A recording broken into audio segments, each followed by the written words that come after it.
Olá, eu gostaria de falar hoje um pouco com vocês sobre a questão da metafísica do ponto de vista do processo de evolução humana, que foi objeto das minhas preocupações nas pesquisas de pós-doutorado. No primeiro momento, eu gostaria de definir o que é uma transposição humana, ou o que alguns poderiam referenciar a uma transposição metafísica. Depois eu gostaria de analisar como essa transposição humana ela pode ser vista tanto do ponto de vista endógeno, isso quer dizer, do ponto de vista de um ultrapassamento que vai ocorrer de dentro para fora, ou do ponto de vista exógeno, isso é de fora para dentro. E eu vou tomar como exemplos, para ilustrar a posição exógena, de fora para dentro, a posição platônica, e para analisar a posição endógena, a posição aristotélica. Enfim, eu vou colocar uma série de perguntas para abrir o debate sobre esse tema. Então, a primeira questão, no primeiro momento, é a questão da transposição humana. De fato, nós somos capazes de aprender. Nós somos capazes de nadar sem saber aprender a nadar para aprender a nadar. Mas não de qualquer jeito, não em qualquer condição.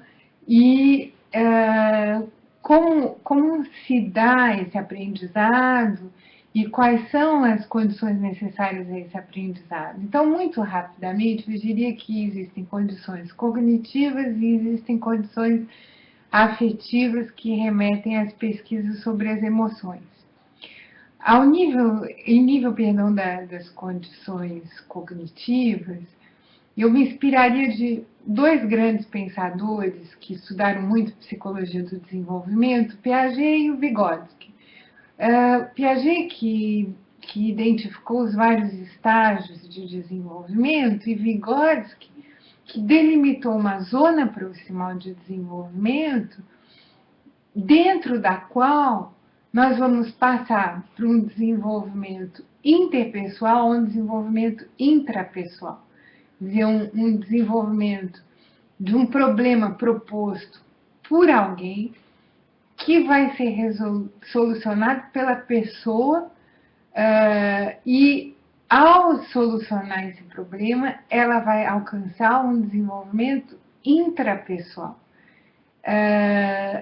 A zona proximal de desenvolvimento é um conceito muito interessante, que é um conceito que diz assim, você não pode fazer um ruído que seja um ruído baixo demais, porque aí a pessoa, é muito fácil o problema, ela nem ouve, né, não aprende nada, porque ela já sabe.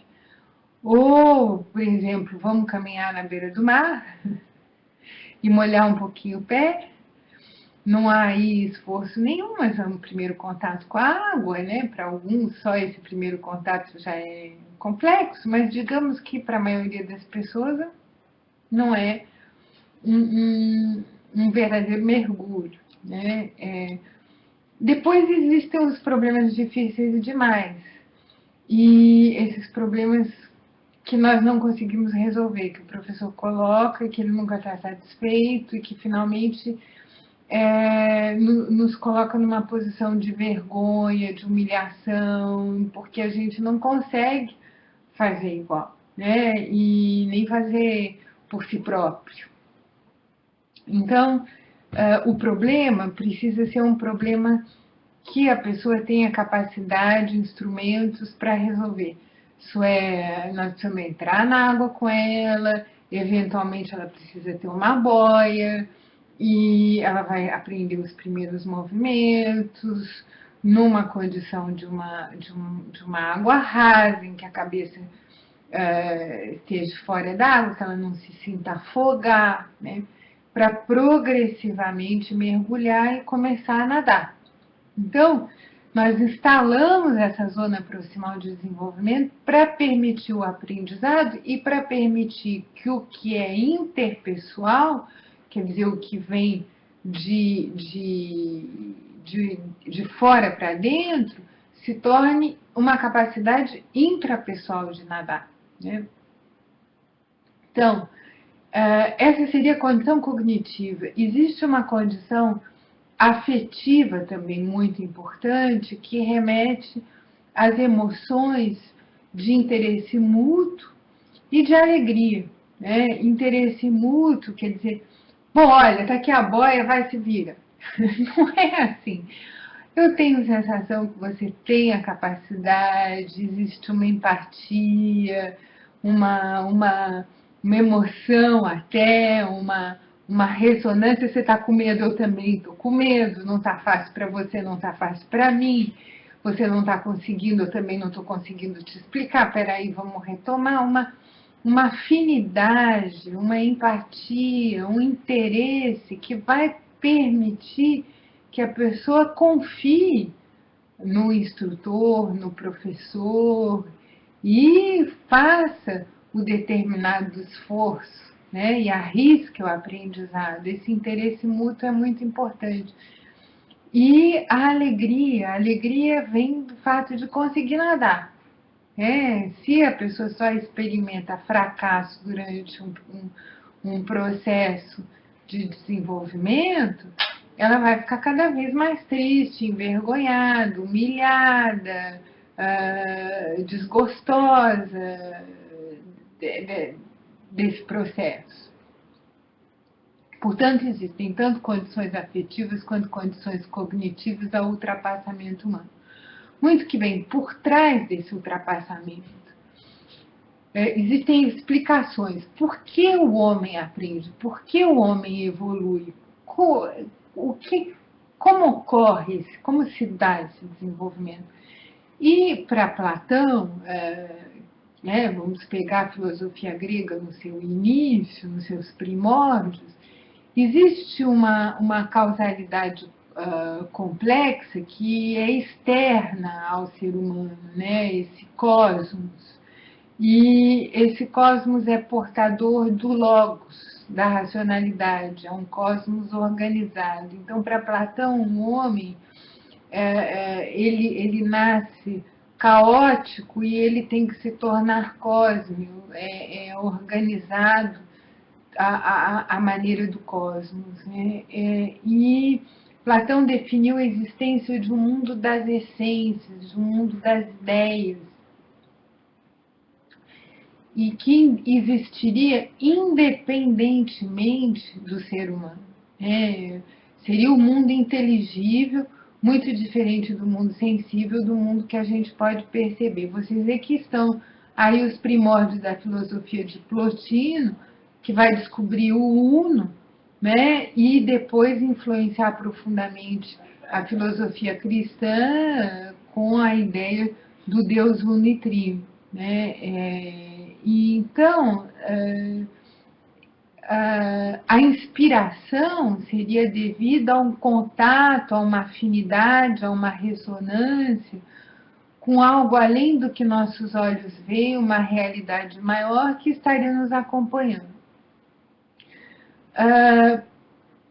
Claro, depois do Renascimento, da descoberta da física, do desenvolvimento da ciência, existe uma fragmentação do conhecimento muito bem estudada pelo filósofo Américo Sommermann, e nós pesquisamos isso juntos num dado momento no Unifiel, a história da fragmentação do conhecimento, qual a gente vê uma ruptura com essa posição exógena e uma tendência a dizer, não tem nenhuma força, nenhuma causa externa, por causa de todo o mal feito em nome de Deus, né? E no fundo a transcendência é uma imanência, ela ocorre de dentro para fora, né? E essa é a posição já de Aristóteles, que diz, não tem ideia de livro sem livro. e que vê na conduta humana, na coragem do ultrapassamento, uma sabedoria que é um meio termo entre dois vícios, um por excesso, outro por falta, na ética Nicômaco.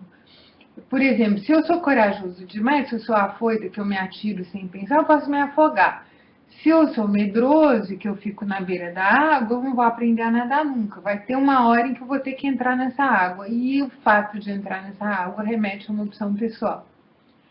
E não tem nenhum Deus, nenhuma vela, nenhuma inspiração que vai fazer com que eu vou aprender a nadar, senão um bom professor.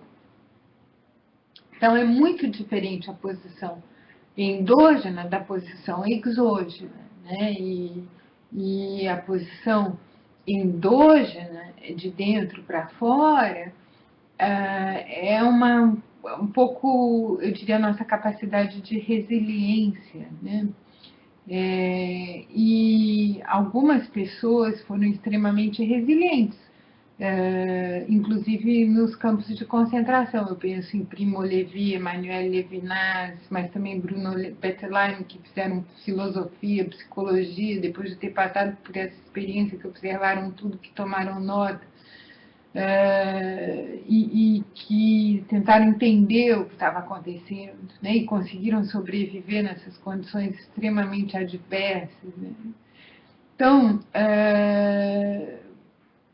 fica colocado o problema para nós de saber, finalmente, se quando nós nos ultrapassamos, quando nós transpomos obstáculos, quando nós vencemos dificuldades, quando nós criamos soluções novas, quando nós inventamos novos saberes, e, por exemplo, como o saber transdisciplinar, que é um conhecimento novo que está se articulando a partir da abertura das fronteiras disciplinares.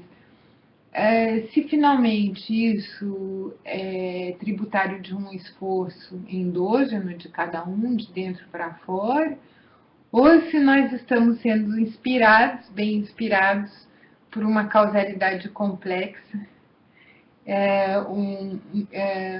algo além de nós e algo além do que os olhos veem.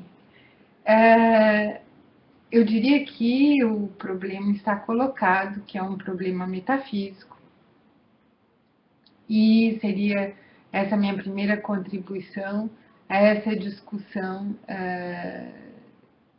da questão da metafísica. Muito obrigada pela atenção e até uma próxima vez.